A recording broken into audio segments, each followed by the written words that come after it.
บุญเตรียมซีวันวันนี้จะมาส้มบรรยากาศตาดหลอกในฤดูฝน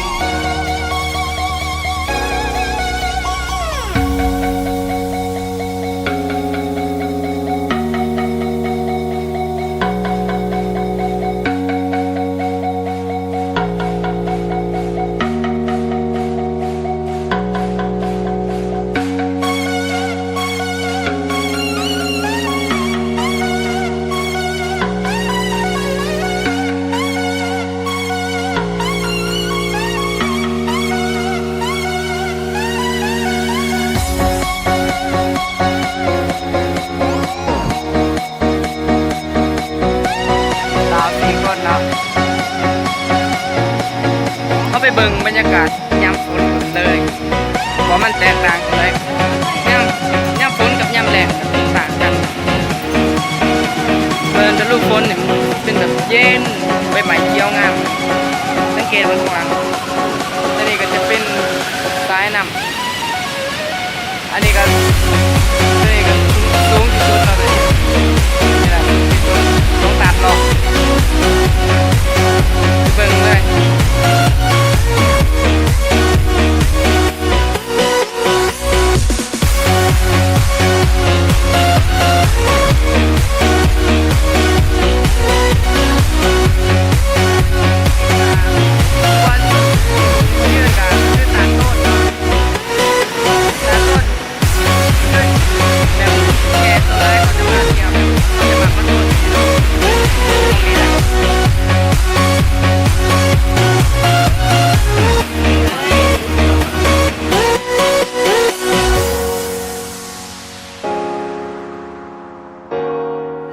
ตาดเลาะในยามเด็กเนาะแบบ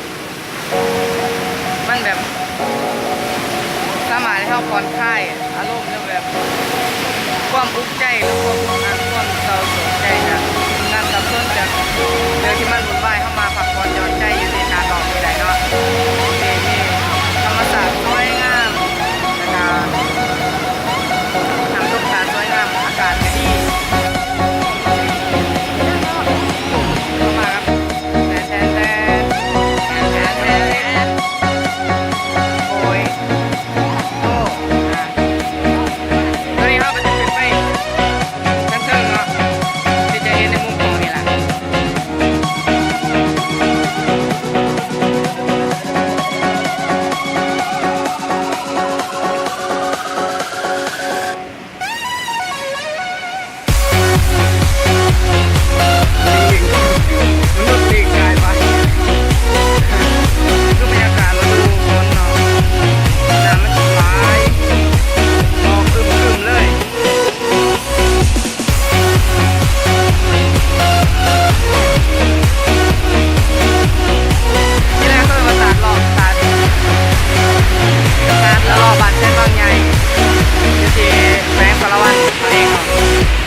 ก็นี่กล่องน้ำเต็มเลย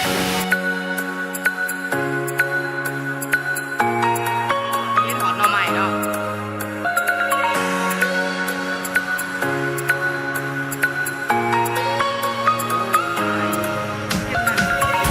จะขึ้นไปเบิ่ง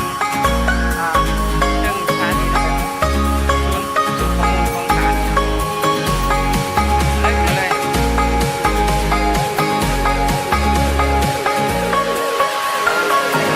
Thank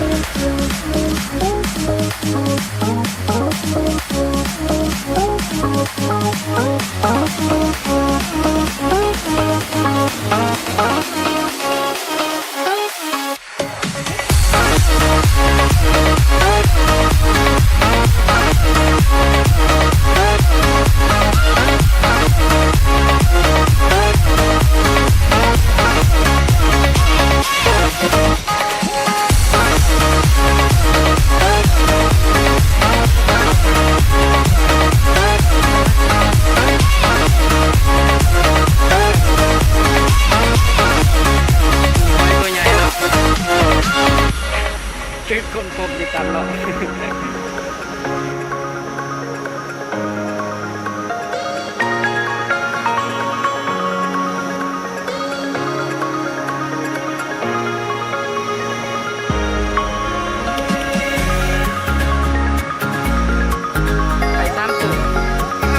่ลงมาบองบัวตาดเนาะเพราะว่าเขามากลางตาดประกาศลงมาบัวตาดร้านจริงของบัวตาดเป็นจุด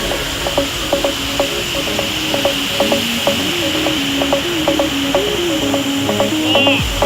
ด้านหลังอันนี้ก็เป็นตะเลินตาดอกบัวตะเลินตาดตอนยังหน่อยว่าเป็นตะเลินได้ดีนะแต่บางทีลงมาดีบางคนก็มาต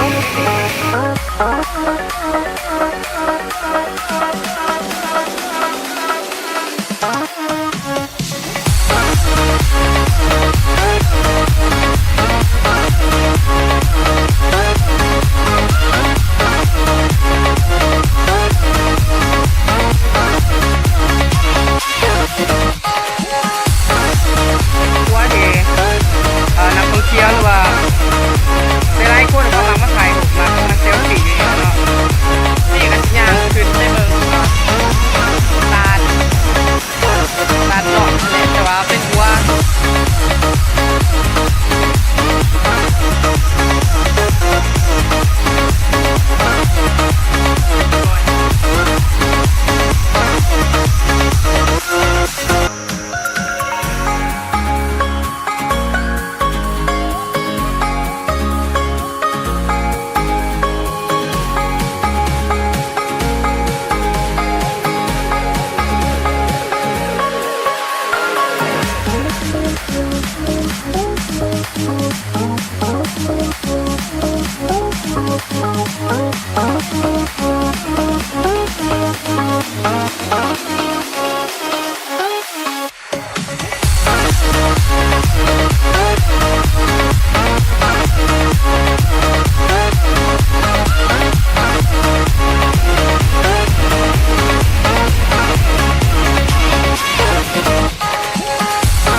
อีกมุมหนึ่งของตาดหล่อเนาะ